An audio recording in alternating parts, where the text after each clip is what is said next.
Hello guys, this is Meenakshi. Welcome to my YouTube channel Meenakshi ma'am. तो guys, आज हम करेंगे एक्सरसाइज 2.5 का क्वेश्चन नंबर 15। लेकिन उससे पहले जो भी बच्चे इस चैनल पे नए हैं वो चैनल को सब्सक्राइब कर दीजिए। चलो आओ शुरू करते हैं अपना क्वेश्चन नंबर 15। यहाँ पे मुझसे क्या कहा गया है, give possible expression for the length and breadth, यानी कि मुझे लेंथ और ब्रेथ की पॉसिबल एक्सप्रेशन बतानी है। यहाँ पे मुझे एक एक्सप्रेशन, एक पॉलिनोमियल गिवन है, यहाँ से मुझे लेंथ और ब्रेथ फाइंड आउट करना है। मुझे पता है एरिया ऑफ रेक्टेंगल क्या होता है, लेंथ मल्टीप्लाई बाय ब्रेथ।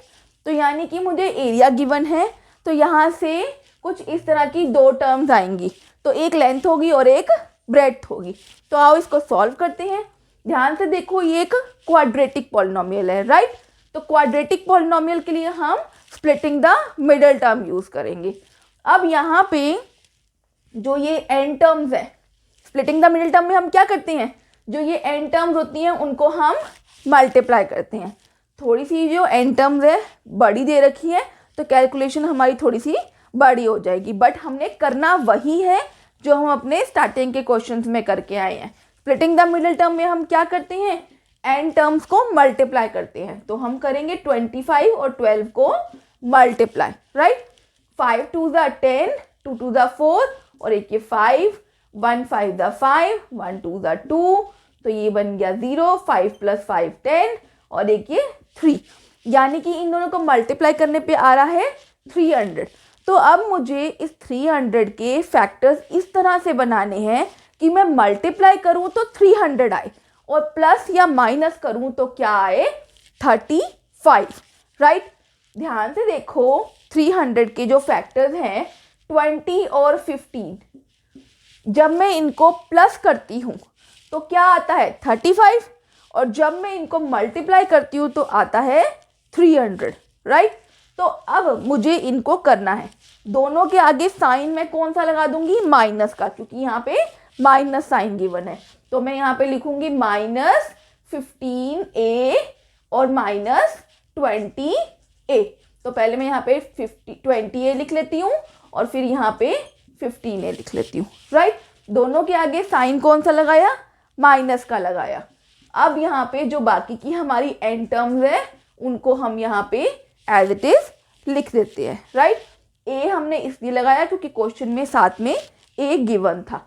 तो ये मैंने वही जो अपने दो फैक्टर्स फाइंड आउट करे थे 20 और 15, उनको यहाँ पे लिख लिया है, राइट। अब हम इनको आगे फर्दर सॉल्व करते हैं। 25 और 20 में से कॉमन क्या है, 5, क्योंकि दोनों 5 के टेबल में आते हैं। तो मैं यहाँ पे लिखूंगी 5 और दोनों में a भी कॉमन है, तो मैं यहाँ पे a भी लिख लूंगी। तो बचा क्या, 5a, क्योंकि 5 5 ज़ा 25 होता है, तो ये बना 5a और यहाँ पे 5 4 ज़ा 20 होता है, और a तो हमारा ऑलरेडी बाहर आ चुका है, इसलिए सिंपली 4 लिख देंगे। क्लियर। अब आते हैं नेक्स्ट स्टेप पे, यहाँ पे माइनस कॉमन लिया, 15 और 12 किसके टेबल में आता है, 3 के, तो 3 लिख दिया। 3 5 ज़ा 15, a माइनस, क्योंकि माइनस माइनस मिलके प्लस बनता है, 3 4 ज़ा 12, ये मैंने लिख दिया। अब देखो जो ब्रैकेट के अंदर वाली टर्म है सेम आ रही है दोनों की, तो मैं लिखती हूँ एक बार 5a - 4 और एक बार लिख दिया मैंने 5a - 3। ये आ गया अब मेरे पास, यानी कि मेरे पास यहाँ पे दो नंबर आ गए, एक 5a - 4 और एक 5a - 3। ये 2 एक्सप्रेशन आ गई मेरे पास। तो एक होगी मेरे पास लेंथ और दूसरी क्या होगी मेरे पास, ब्रेथ, राइट। तो यहाँ से हमने क्या किया, हमने लेंथ और ब्रेथ फाइंड आउट कर ली है, राइट।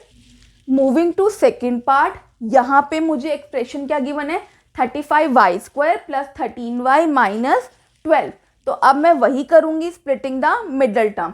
तो उसके लिए जो ये एन टर्म्स हैं इनको हम मल्टीप्लाई कर लेते हैं।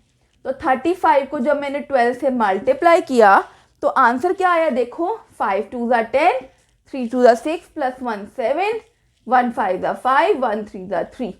ऐड करोगे तो ये मेरे पास क्या आ गया, ये आ गया मेरे पास 420, राइट। तो जब ऐसे, अब मुझे क्या करना है, स्प्लिटिंग द मिडिल टर्म में हम क्या करते हैं, मुझे ऐसे अब फैक्टर्स फाइंड आउट करने हैं कि जब मैं उन दोनों को मल्टीप्लाई करूं तो 420 आए, और जब मैं प्लस या माइनस करूं तो क्या आए, 13 आए, राइट। यहाँ से मेरे पास फैक्टर्स आते हैं 28 और 15।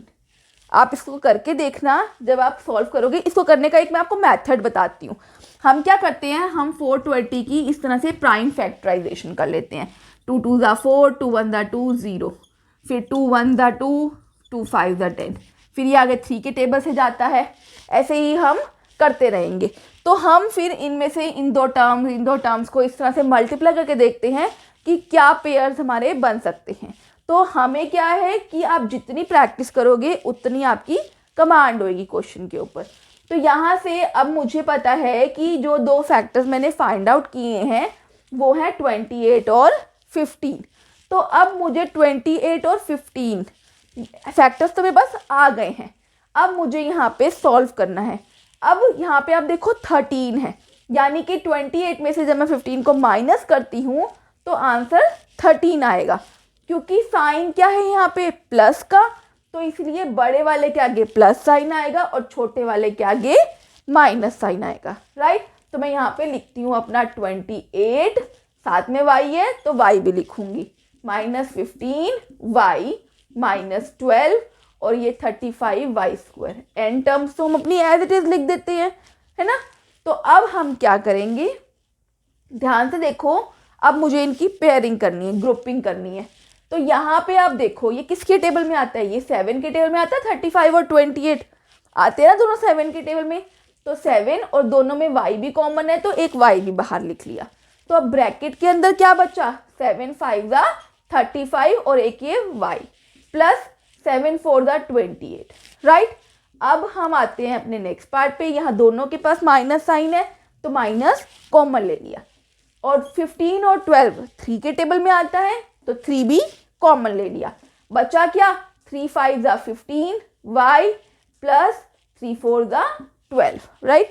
साइंस का ध्यान रखना, क्या है माइनस और प्लस मिलके माइनस बनेगा, तो इसलिए मैंने यहाँ पे प्लस लिखा था। अब हम मूव करते हैं अपने नेक्स्ट स्टेप पे।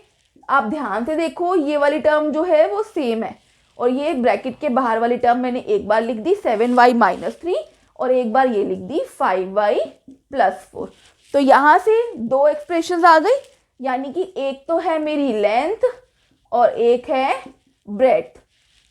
कई बुक्स में क्या होता है, इसको लेंथ दिया है इसको ब्रेड्थ दिया है, तो आप ये मत समझना कि हमारा क्वेश्चन गलत हो गया है। अल्टीमेटली एरिया ऑफ रेक्टेंगल क्या होता है, लेंथ मल्टीप्लाई बाय ब्रेड्थ।